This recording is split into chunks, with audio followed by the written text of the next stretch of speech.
Hello friends, welcome to my channel iconic Parul. And जिन लोगों ने मेरा चैनल सब्सक्राइब नहीं किया सबसे पहले सब्सक्राइब करें। और आज की वीडियो जो है बहुत ही इंटरेस्टिंग होने वाली है और ये आपके लास्ट ब्लॉग से रिलेटेड है, जिस ब्लॉग में मैंने आपके साथ इंडक्शन ट्रेनिंग के बारे में जिक्र किया था। और काफ़ी लोगों की क्वेरी आई थी कि मैडम हमारी काफ़ी सारी क्योंकि हम एज अ फ्रेशर जब किसी कंपनी में जाते हैं तो हमारी बहुत सारी क्वेरीज होती है, लेकिन वो फुलफिल नहीं हो पाती हैं। तो उन लोगों के लिए स्पेशली ये वीडियो मैं आज बनाने जा रही हूँ। तो आप लोगों से रिक्वेस्ट है कि इस वीडियो को लास्ट तक ज़रूर देखें, तभी आप लोगों को पूरी नॉलेज मिल पाएगी कि एक्चुअल में हम जब न्यू जॉइनर होते हैं तो हमें क्या क्या चीज़ों से हम अवेयर नहीं होते हैं और हमें किस तरीके से अपना बेस्ट देना चाहिए कंपनी के अंदर। तो आज का ब्लॉग उसके ही रिगार्डिंग है। तो सबसे पहले thank you so much guys, you are very supporting to me and my channel. और आप लोगों की हेल्प से मैं इतना मोटिवेट भी हो पा रही हूँ कि मैं आप लोगों के साथ काफ़ी सारी चीज़ें थोड़ा यूनिक मैं चीज़ें आपके साथ शेयर कर पा रही हूँ, जो कि मेरा खुद का एक्सपीरियंस है। तो जैसा कि मैंने फर्स्ट टाइम जब कंपनी ज्वाइन की थी तो मुझे इतनी अवेयरनेस नहीं थी, क्योंकि मेरे साथ भी सेम चीज़ें हुई और मुझे बताने वाला भी कोई नहीं था। लेकिन आज की डेट में यूट्यूब इतना ज़्यादा लोगों के हर पर्सन के मोबाइल में सबको एक नॉलेज होती है कि अगर आप कोई भी चीज़ की कोई भी नॉलेज जानना चाहते हैं तो आप यूट्यूब ऑन करके वहाँ से जानकारी ले सकते हैं। तो ये बहुत ही हेल्पफुल है कि आप डिजिटल मीडिया को भी देखते हैं, लेकिन वहाँ से नॉलेज लेना भी एक अपने आप में ही बहुत बड़ा इंटरेस्टिंग पॉइंट है कि आप लोगों को घर बैठे ही वो सारी जानकारियाँ मिल जाती हैं जिसके आपके डाउट्स क्लियर हो जाते हैं। तो आज का ब्लॉग उसी के रिगार्डिंग है कि आप लोग जब भी एक नई कंपनी को या नई फील्ड को ज्वाइन करते हैं तो आप लोग अपना कैसे वहाँ बेस्ट दें, ताकि आप अपने फ्यूचर में ग्रोथ कर सकें फाइनेंशियली और अपने आप को मोटिवेट कर सकें काम के लिए। तो सबसे पहले मैं आप लोगों को क्लियर करना चाहूँगी कि जब मैंने आपसे इंडक्शन ट्रेनिंग के बारे में बताया, काफ़ी लोगों को इंडक्शन ट्रेनिंग के बारे में नॉलेज नहीं होती है। इंडक्शन ट्रेनिंग बेसिकली एक तरीका का इंट्रो ऑफ द कंपनी होता है। तो काफ़ी कंपनीज उसको नहीं भी कराती हैं, डजेंट मैटर, लेकिन हम कंपनी की प्रोफाइल को ज़रूर जानना चाहते हैं। लेकिन उस व्लॉग में मैंने आप लोगों के साथ शेयर कर दिया था कि इंडक्शन ट्रेनिंग में सब क्या चीज़ें होती है। लेकिन उसके बाद हमारा दूसरा पहले होता है कि हमने इंडक्शन ट्रेनिंग तो ले ली, लेकिन उसके बाद हमारा नेक्स्ट स्टेप ये होता है कि हमें कंपनी से कुछ फैसिलिटी जो हमें मिल रही हैं वो एक्चुअल में हमें मिली है या नहीं। तो वो बहुत इंपॉर्टेंट चीज़ है, तो वो मैं आज आप लोगों के साथ शेयर करने जा रही हूँ। तो मैं आप लोगों के साथ चेकलिस्ट में शेयर करूँगी, तो वो आपको नेक्स्ट ब्लॉग में दिखाई जाएगी।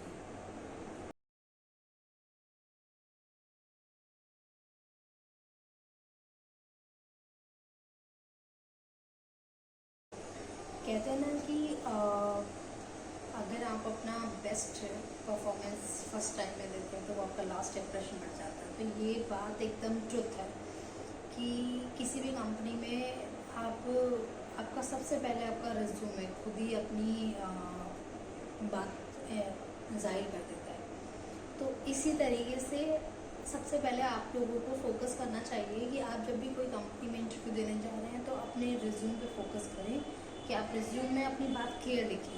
डजेंट मैटर कि वो हिंदी में है या इंग्लिश में है, लेकिन आप अपनी स्किल्स, अपनी क्वालिफिकेशन, अपने फैमिली बैकग्राउंड के बारे में क्लियरिटी से लिखें, ताकि सामने वाले को पढ़ने में इंटरेस्ट भी आए और आपको जानने में भी इंटरेस्ट आए। उसके बाद जब आप अपना इंटरव्यू क्लियर कर लेते हैं थ्रू योर रिज्यूमे, तो आपका पहला दायित्व बनता है कि आप कंपनी के अकॉर्डिंग अपनी जितनी भी डॉक्यूमेंटेशन है उसको कंप्लीट करवाएं। जो भी उनकी फॉर्मेलिटीज़ होती हैं वो सब पूरी करवाएं। मैं आपको अभी डिटेल करूँगी कि क्या क्या फॉर्मेलिटीज़ होती हैं। और उसके बाद आपका ये दायित्व भी है कि आपको जो फॉर्मेलिटीज़ अपने लिए पूरी करवानी कंपनी से, तो वो भी चीज़ें आप ज़रूर याद रखें और हमेशा अपना कॉन्फिडेंस बना के रखें। जब भी आप नई कंपनी ज्वाइन करते हैं तो आप अपनी बात को जाहिर करना क्लियरिटी से सीखें।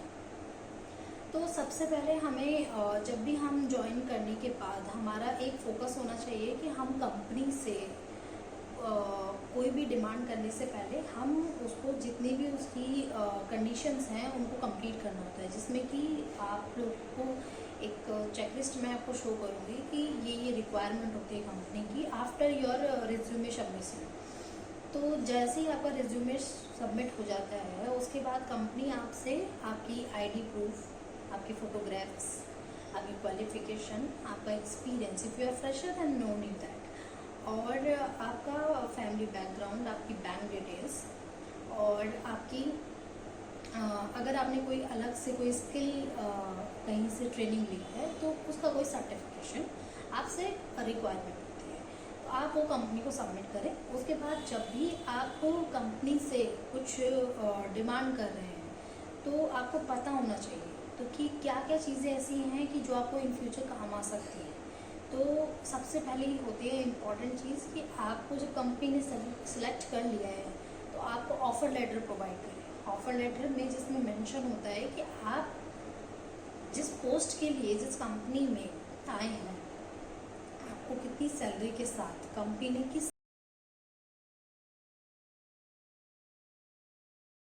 अगर कुछ भी नेगोशिएट होता है तो आप अपने ऑफर लेटर को एक्सेप्ट और डू नॉट एक्सेप्ट वाला कंडीशन आपके पास होती है बिफोर ज्वाइनिंग। तो आप जैसे सिलेक्शन हो जाता है तो आप अपना ऑफर लेटर ज़रूर कंपनी से डिमांड करें, जिसमें क्लैरिटी होती है आपकी 4 चीज़ों की। पहली, आपकी पोजीशन कि आपको किस पोस्ट के लिए रखा गया है। दूसरी, कि आपको किस डेट से ज्वाइन करना है। तीसरा, आपको कितनी सैलरी पे रखा गया है। और चौथा, कितना प्रोबेशन पीरियड है। तो वो आपको ऑफर लेटर में क्लियर कर दिया जाता है। उसी में आपको कंडीशन दी जाती है कि आपको इतने डॉक्यूमेंट्स आपको कंपनी को सबमिट करने होते हैं।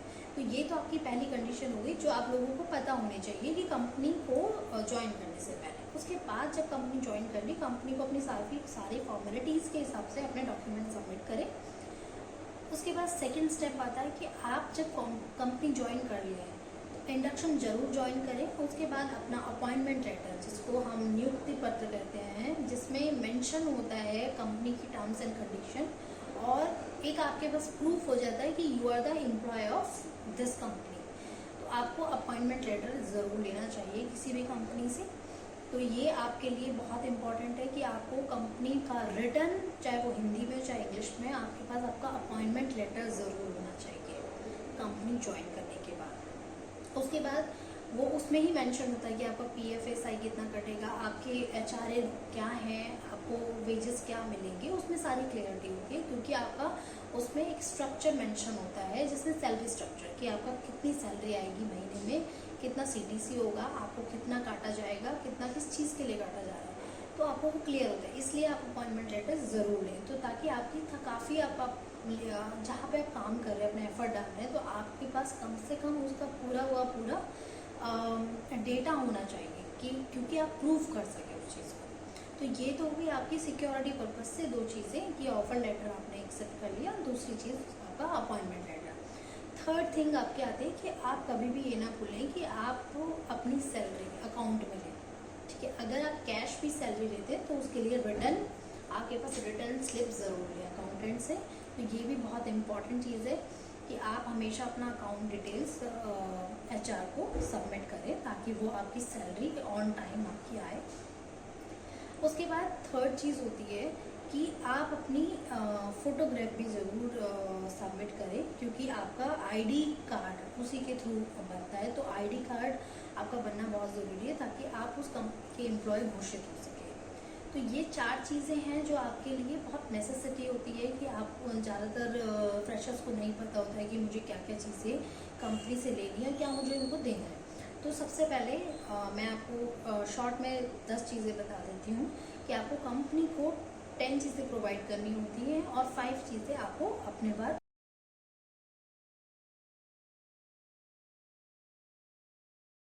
मेरा पर्पस इस वीडियो को लंबा करना बिल्कुल भी नहीं है, तो आप मेरी बेसिक चीज़ों को बिल्कुल याद रखें। तो कभी भी आप किसी भी ऑर्गेनाइजेशन में अगर जाते हैं और अगर इन पॉइंट्स को आप याद रखते हैं तो कभी भी शायद आपको प्रॉब्लम नहीं आएगी इन फ्यूचर भी, क्योंकि किसी भी ऑर्गेनाइजेशन में अगर आप जाते हैं तो आपसे आपके डॉक्यूमेंट प्रूफ मांगे जाते हैं। तो इन चीज़ों का बेहद ध्यान रखें जब भी कंपनी नहीं ज्वाइन करें या किसी कंपनी में आप ऑलरेडी काम कर चुके हैं और आप फिर से कहीं और चेंज कर रहे हैं, तो हमेशा ये दोनों चीज़ों को बना के बैलेंस चलें। अच्छा, वन मोर थिंग कि आप जब भी किसी कंपनी से एग्जिट करते हैं तो जैसे उसकी कंडीशंस होते हैं कि आपको 1 मंथ का नोटिस पीरियड देना है या 2 मंथ का, जो भी उनका होता है कंडीशन, टर्मिनेशन कंडीशंस अलग होती हैं।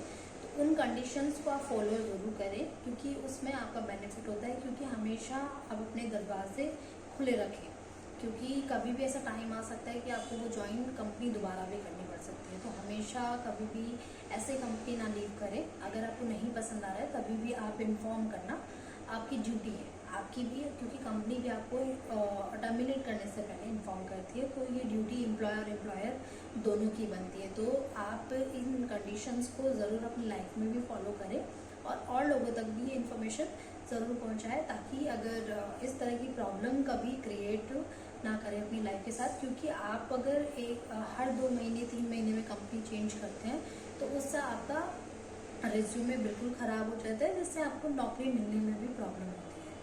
तो आई होप कि आपको इस वीडियो में जो इन्फॉर्मेशन मैंने आप लोगों को दी है वो काफ़ी पसंद आई हो। And thank you so much, आप लोगों ने मुझे इतना टाइम दिया। और अगर इन्फॉर्मेशन में कोई कमी रह गई हो तो please let me know on comment. और मैं कोशिश करूँगी कि मैं आपको जितनी ज़्यादा से ज़्यादा इन्फॉर्मेशन आप तक पहुँचा सकती हूँ तो मैं ज़रूर पहुँचाऊँगी। और अगर मैं आपके लोगों के साथ चेकलिस्ट इसमें ज़रूर शेयर करूँगी कि क्या क्या चेकलिस्ट में जो मैंने आपके साथ मेंशन किया है वो चेकलिस्ट आपको ज़रूर अपनी वीडियो में इसमें अपने ड्यूरिंग ऑल द ऑर्गेनाइजेशन में जितना भी आप समय गुजारते हैं तो उसमें आप ज़रूर कंडीशंस को फॉलो करें। तो आप अपना बेस्ट परफॉर्मेंस भी दे पाएंगे और अपने करियर में ग्रोथ भी कर पाएंगे। So best of luck to all of you, all the employ and all the employer. सभी के लिए बहुत बहुत शुभकामनाएं कि आप जहाँ भी काम करें तो आप इन चीज़ों को फॉलो करें, ताकि आपकी लाइफ में करियर को लेकर कोई मुश्किल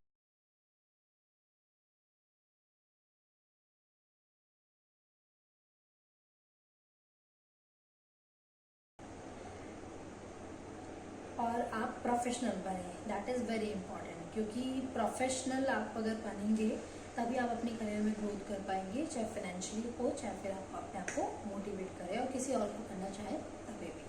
सो बेस्ट ऑफ लक गाइस। और नई कंपनी ज्वाइन करने के लिए आपको बहुत बहुत शुभकामनाएं। और प्लीज़ सब्सक्राइब करना ना भूलिए मेरे चैनल को। अगर आपको वीडियो पसंद आती है तो लाइक ज़रूर कीजिएगा और कमेंट करके ज़रूर बताइएगा। Thank you so much, bye bye.